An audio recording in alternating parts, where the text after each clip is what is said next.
मैं बहुत ही अच्छी वीडियो लेकर आई हूँ। आप मेरे चैनल पर नए हैं तो चैनल को सब्सक्राइब कीजिएगा और वीडियो पसंद आए तो उसे लाइक शेयर कमेंट कीजिएगा।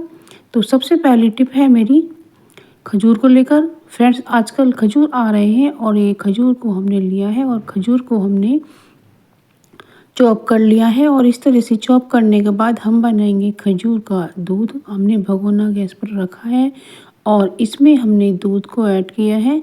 आपको आधा किलो दूध लेना है, यदि कम बनाना हो तो आप एक गिलास भी ले सकते हैं। और इसमें मैंने खजूर को ऐड किया है और इन्हें हम अच्छे से पका लेते हैं। तो फ्रेंड्स, ये बहुत ही अच्छी चीज़ है, आप इसे ज़रूर से करिएगा। तो इस तरीके से हम इन्हें पकाते जाएंगे और ये दूध हमें इतना पका लेना है कि ये आधा हो जाए। और फिर उसके बाद हमें इसमें चीनी मिलानी है। हमने इसमें चीनी मिला दी है और आप देख सकते हैं कि कुछ तो मीठा इनका हो ही जाता है, लेकिन हल्की ही शुगर हमें मिलानी है। यदि आपको शुगर हो तो इसमें आप बिल्कुल भी चीनी ना मिलाएं, इस तरीके से भी लिया जा सकता है। तो फ्रेंड्स, आपको कितनी भी पुरानी खांसी क्यों ना हो तो उसके लिए बहुत रामबाण इलाज है। तो इस तरह से खजूर का दूध आप पीजिएगा, आपकी खांसी ठीक हो जाएगी। और सबसे बढ़िया बात तो ये होती है कि ये कब्ज़ के लिए भी बहुत अच्छा होता है। यदि आपके पेट में कब्ज़ रहती है तो वो भी ख़त्म हो जाएगी और इससे पेट साफ़ हो जाएगा। ये बहुत ही अच्छी दवाई का काम करता है। तो ये खजूर का दूध आप ज़रूर से पीजिएगा। तो जिस तरीके से हम छुआरे और मुनक्के का दूध बनाकर पीते हैं और उसमें काफ़ी एनर्जी होती है, इसी तरीके से इनमें एनर्जी भी बहुत होती है और ये हमारी हड्डियों को मजबूत रखते हैं। तो फ्रेंड्स, सर्दी में आप इसका सेवन ज़रूर से कीजिएगा और इस तरीके से दूध को बनाकर पिएंगे तो बहुत ही लाभकारी होगा और आपको बहुत ही फ़ायदेमंद साबित होगा। तो फ्रेंड्स, ये टिप है तो बहुत अच्छी, आप इसे ज़रूर फॉलो करिएगा और आप इसे करके देखिएगा। यदि आपको खांसी है तो वो भी ठीक हो जाएगी और यदि कब्ज़ हो जाती है तो वो भी ठीक हो जाएगी। और सबसे बढ़िया बात यह होती है कि ये जो बच्चे टॉयलेट कर लेते हैं बिस्तर में तो उनके लिए भी ये बहुत बढ़िया औषधि का काम करेगा, क्योंकि इसे पीने से मसाना कमज़ोर होता है तो वो ठीक हो जाता है। तो बच्चों का बिस्तर में टॉयलेट निकलना भी ठीक हो जाता है। तो इस तरह से ये दूध बहुत ही लाभकारी और गुणकारी है। तो ये बहुत ही दवाइयों का इलाज है, आप इसे ज़रूर से लीजिएगा। तो इसमें हमें क्या करना है, बथुए और आलू के हमें पराठे बनाने हैं। यदि हम खाली बथुए के पराठे बनाते हैं तो वो फिसल फिसल कर फटने लगते हैं। तो इस तरीके से हम आलू मिक्स करके भी पराठा बना सकते हैं। और यदि आप खाली बथुए का बनाना चाहें तो आप छोटे छोटे 2 पराठे बेल करके भी चिपका कर बना सकते हैं। तो इस तरीके से मैंने आलू मैश करके बनाया है और इसके अंदर नमक मिर्च ऐड किया है और मिर्ची थोड़ी ज़्यादा से ही डाल लिएगा, यदि आपको पसंद है तो, नहीं तो हल्की डालिएगा। तो इस तरीके से सबसे पहले मैंने एक छोटा पेड़ा बेला है और अब दूसरा बेल लेती हूँ। तो जब इस तरह से आप पराठा बनाएंगे तो पराठे बिल्कुल भी फटेंगे नहीं। तो इस तरह से करने के बाद अब मैं इस पर थोड़ा सा ऑयल लगाती हूँ और इसके बाद मैं फिलिंग भर देती हूँ। तो इस तरह से चम्मच से फैला फैला के हमें इसमें फिलिंग को लगाना है और इसके बाद ऊपर से दूसरा जो पराठा है इस तरह से चिपकाना है और बस इसको मैं सूखा आटा लगा लेती हूँ। तो सूखा आटा लगाने के बाद थोड़ा हाथ से टैप करेंगे और फिर धीरे धीरे बेलन से बेलेंगे। ज़्यादा तेज़ बेलन हमें नहीं मारना है, नहीं तो फिलिंग निकल सकती है। और इस तरीके से हमारा पराठा बिलकर तैयार हो गया है और हमने तवे को गर्म किया है और इस पर पराठा डाल के पचाया है और अब इस पर हम ऑयल लगा रहे हैं। तो देख सकते हैं कितना अच्छा पराठा बनकर तैयार होता जा रहा है और ये बहुत ही टेस्टी होते हैं, क्योंकि बथुआ सर्दियों में गर्म होता है और ये बहुत ही अच्छा होता है। ये पेट भी साफ़ करता है। बथुआ ज़रूर से खाना चाहिए, क्योंकि आजकल के जो बच्चे हैं बथुआ खाना बिल्कुल भी पसंद नहीं करते हैं, लेकिन ये बथुआ बहुत ही टेस्टी होता है और जब इसका रायता बना लिया जाए तो फिर और भी अच्छा हो। तो फ्रेंड्स, अब तीसरी ट्रिक आती है। क्या होता है फ्रेंड्स, जब हमारे पास समय कम होता है और हमें कहीं जाना होता है या हमें जल्दी हो रही होती है तो आप खोवा रोटी बनाइए। तो ये हमने रोटी इसमें ज़्यादा आटा लेना है और इसमें ज़्यादा मोटा मोटा रखना है, तभी ये अच्छी बनती है। लेकिन इस रोटी को इतना मोटा बनाना है कि इस एक रोटी को खाने के बाद ही पेट भर जाता है। तो इस रोटी के ऊपर हमें इस तरीके से चिमटे से कंकुरे बनाते जाना है और इसे हमें रोटी तवे पर डालने के बाद तुरंत बात करना है, नहीं तो ये रोटी सिक जाती है और फिर नहीं बना पाते हैं। और ये रोटी खाने में बहुत ही टेस्टी होती है और इससे हमारा काम भी जल्दी हो जाता है, इसमें हमारे समय की बचत होती है। तो फ्रेंड्स, इस तरह की रोटी राजस्थान में बनाई जाती है। क्या होता है कि उनके पास खेती बाड़ी का काम होता है, उनके पास समय कम होता है, तो वो एक रोटी इतनी मोटी बनाते हैं और इस तरीके से कि एक बंदे का पेट भर जाए, तो इस तरीके से उनका काम जल्दी हो जाता है। तो इस तरह की रोटी आप भी बनाइएगा। ये खाने में तो टेस्टी लगती ही है, इससे हमारे समय की बचत होती है। तो बस इस तरीके से हमने इसको उलट-पुलट कर, बचाकर और इस तरीके से हम सेक रहे हैं, जैसा कि आप वीडियो में देख पा रहे हैं। और ये बहुत ही क्रिस्पी रोटी बनी है। तो इसमें हमें घी ज़्यादा से डालना होता है, तभी ये टेस्टी लगती है और इसके अंदर बाटी वाला स्वाद आ जाता है और बाटी वाली फीलिंग इसके अंदर आने लगती है। तो बस इस तरीके से हमें घी इसमें भर-भर के डालना होता है। यूँ कहिए कि रोटी को घी में डुबाना होता है बिल्कुल। और इस तरह की जब आप रोटी खाएँगे तो बहुत ही टेस्टी लगेगी। और इस पर मैंने थोड़ा-सा नमक और मिर्ची भी ऐड किया है, जिससे ये रोटी और भी टेस्टी हो गई है। तो फ्रेंड्स, आप इस तरह की खोवा रोटी ज़रूर से बनाकर खाइएगा। ये बहुत ही टेस्टी होती है और आपको एक रोटी में ही पेट भर देती है। तो इस तरीके से आप अपना समय भी बचा सकती हैं। तो ये ट्रिक बहुत अच्छी है, इसे ज़रूर से फॉलो कीजिएगा। अब ठंडी का मौसम है और बहुत ही अच्छे-अच्छे अमरूद आ रहे हैं, लेकिन क्या होता है अमरूद ठंडे होते हैं, तो हम इसे कैसे खाएँ? और ये कब्ज़ हटाने के लिए बहुत ही रामबाण इलाज होता है।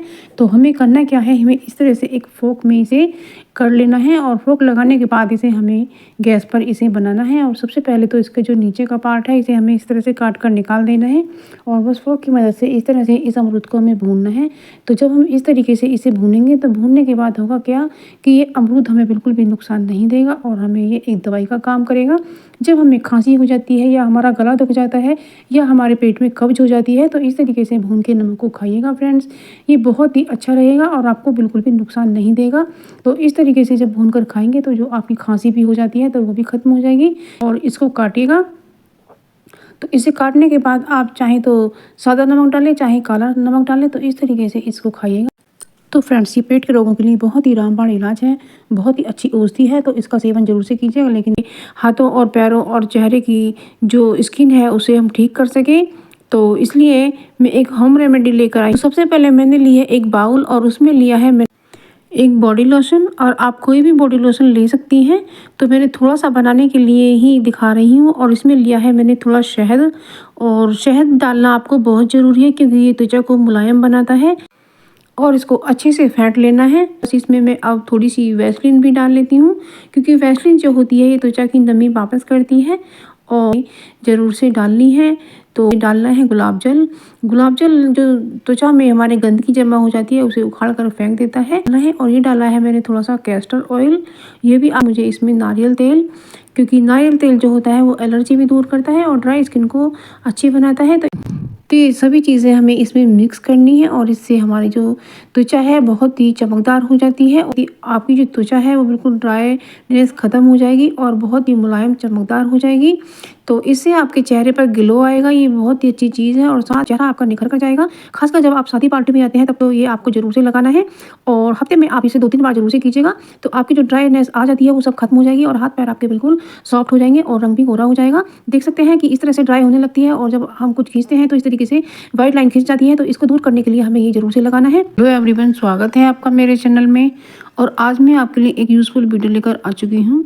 विंटर सीज़न आ गया है और इसमें हमारे हाथ और पैर भी फटने लगे हैं। तो उसके लिए भी मैं बहुत अच्छा सा सॉल्यूशन लेकर आई हूँ। आप वीडियो पूरा देखिएगा। तो आप मेरे चैनल पर नए हैं तो मेरे चैनल को सब्सक्राइब कीजिएगा। तो ये सबसे पहली ट्रिक है मेरी मिर्ची को लेकर। क्या होता है फ्रेंड्स, जब हम आजकल मिर्ची लेकर आते हैं तो हम ज़्यादा ले आते हैं, लेकिन वो ज़्यादा दिन चलती नहीं है, गल जाती हैं। तो हम ऐसा क्या करें जो हमारी मिर्ची महीने भर तक भी ना गले। तो हमने लिया है स्वीट बॉक्स और उसके नीचे लगाया है हमने पेपर और इसके ऊपर हम मिर्ची को इस तरह से रखेंगे जैसा कि आप वीडियो में देख पा रहे हैं। तो इसकी जो डंठल है उन्हें निकाल कर इस तरीके से हम मिर्ची को इसमें लगाते जाएंगे, क्योंकि सबसे पहले डंठल के पास से ही मिर्ची गलनी शुरू हो जाती है।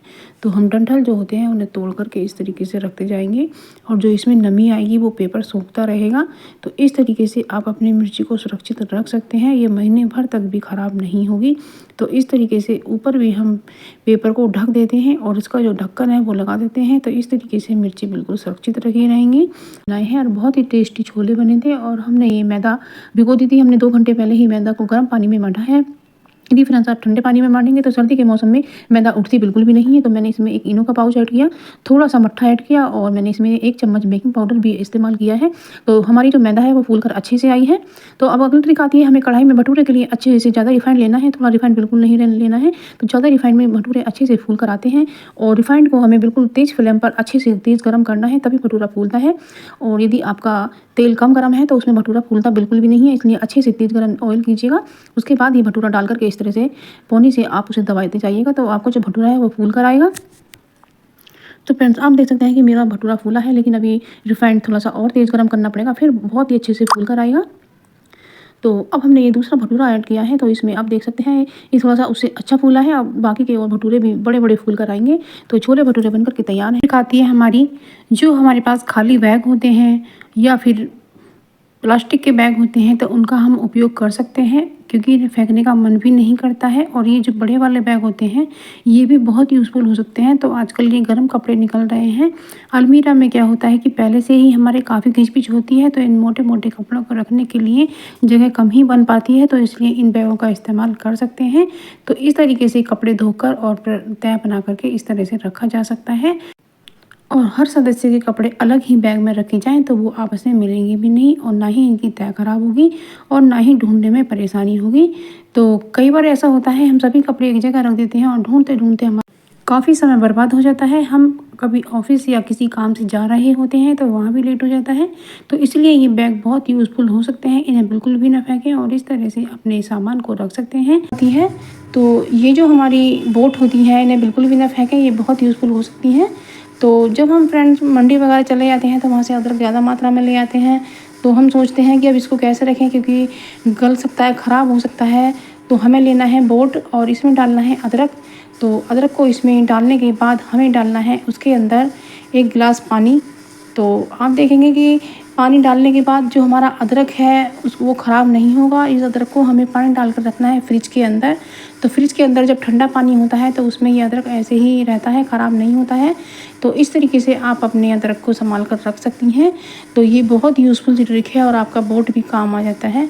तो इसी तरह से आप बोट में नींबू डालकर भी रख सकती हैं, तो ये ख़राब नहीं होती हैं और ये 6 महीने तक भी आपका अदरक ख़राब नहीं होगा। तो फ्रेंड्स आप मेरे चैनल पर नए हैं तो मेरे चैनल को सब्सक्राइब कीजिएगा। तो फ्रेंड्स आप मेरी वीडियो दुनिया के किस कंट्री या शहर से देख रहे हैं, ये मुझे कमेंट सेक्शन में लिख कर के ज़रूर भेजिएगा, मुझे पढ़ कर के बहुत खुशी होगी।